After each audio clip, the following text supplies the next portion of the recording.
Sacrifier un petit poisson pour en pêcher un beaucoup plus gros, c'est le principe de la pêche au vif. Une technique dénoncée par l'association animaliste PAZ.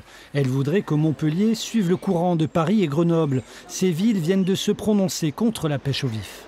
Aujourd'hui, nous attendons de la mairie de Montpellier de démontrer que pour elle, la condition animale est importante, comme pour une grande majorité de la population française, en interdisant la pêche au vif, qui est une technique de pêche donc très particulière et particulièrement cruelle.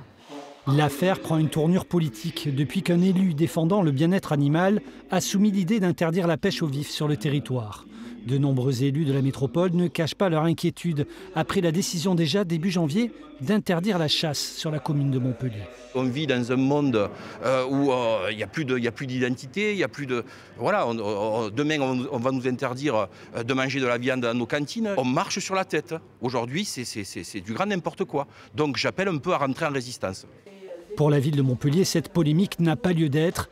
Pas question pour l'instant de suivre l'avis de l'élu animaliste. Notre priorité, elle est ailleurs que bien sûr que de traiter de ces questions. Et donc, il n'est pas question aujourd'hui de réglementer ni la pêche ni la chasse en dehors de la ville de Montpellier, que les maires des communes de la métropole ne s'inquiètent pas. Ces inquiétudes surviennent à quelques mois des élections régionales où les valeurs traditionnelles comme la chasse et la pêche ont leur place dans le jeu électoral.